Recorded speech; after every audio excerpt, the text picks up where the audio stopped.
I am writing this at 11:06 on Sunday morning in Montreal. It was a perfect summer day with a light breeze blowing over the square cobblestones of the piazza in front of the Cathedral of Our Lady, Notre Dame, in the center of Montreal.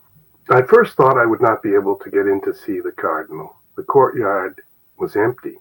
A sign said the rectory was closed on Sunday. When I looked in, there was no one inside, and there was no white bell.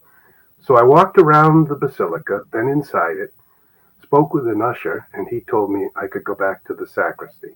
There I met a priest who told me to go back to the same door of the rectory at 116 Rue de Notre Dame. I went back and pushed the asterisk number. No answer. Again, no answer. Then I saw a man sitting inside through the window at a desk. He had not been there before. I knocked on the window. He buzzed, and the door opened, and he let me in.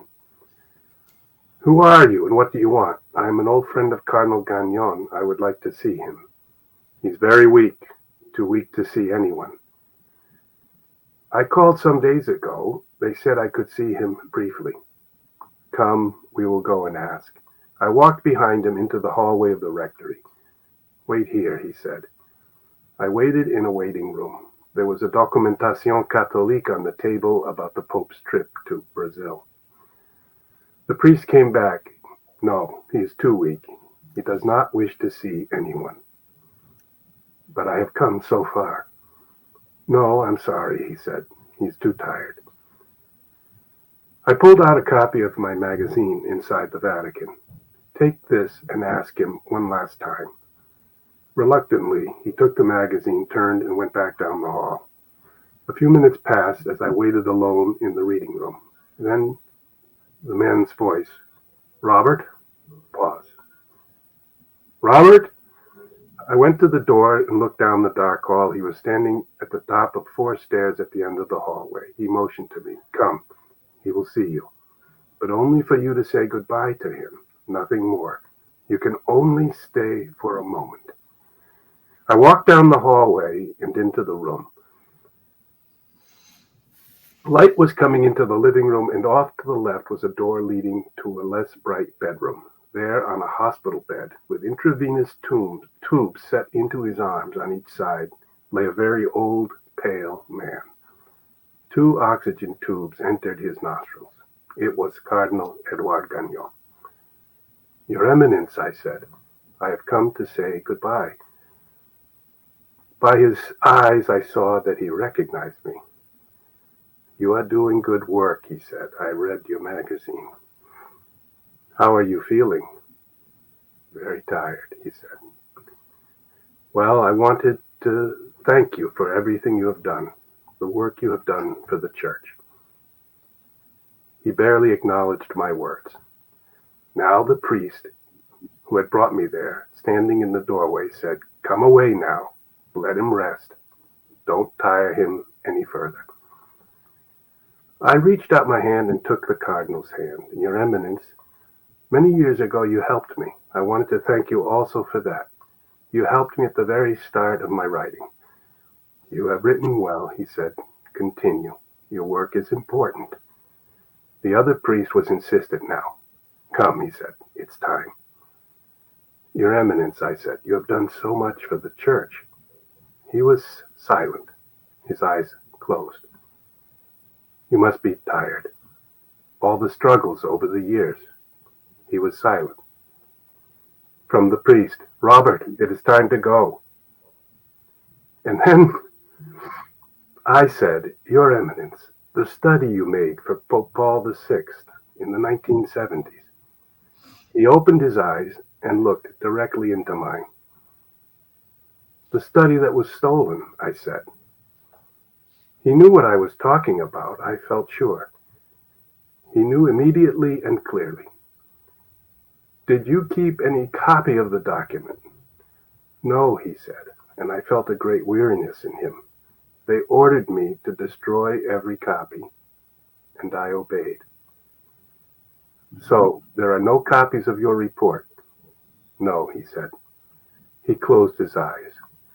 I felt it was cruel to continue to push him. The other priest called to me again. Robert, don't ask him anything else. It is enough. But I had one more question. Is there anyone else you confided in who knows the content of your report? There is someone, he said, and he closed his eyes as if he were going to fall into a slumber. Who? I asked. Monsignor. And he coughed as he said the name, and a little spittle came out onto his thin, dry lips. Who? I asked. I couldn't hear what you said. I bent my head closer to his lips. I put my ears only an inch or two from his mouth. Monsignor, he said, and he whispered the name. He helped me to prepare the report. I repeated the name. Yes, Gagnon said. We worked together on it.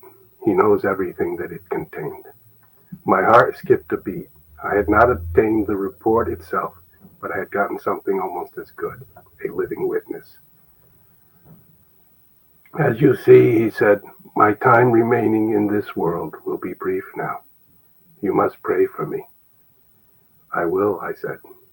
The other priest said, come now. He is too tired. Will you give me your blessing? I asked Gagnon. He lifted his thin, white, bony hand, where there was a long red splotch underneath the skin, due to a hemorrhage from an intravenous needle. Benedicat te omnipotens Deus, Pater, Filius, et Spiritus Sanctus. He moved his hand about 1 inch, trembling in the sign of the cross. He closed his eyes. He was simply too tired. The priest tugged on my arm, gestured with his eyes toward the door, and I left. You were lucky, the priest said to me as we walked down the hall. You shouldn't have been able to see him today. I am never here on Sunday mornings.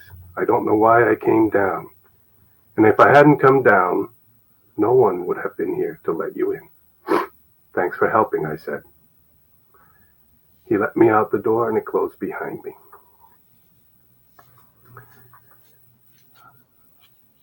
So that was my meeting on July 22nd, 2007, with Cardinal Gagnon in Montreal.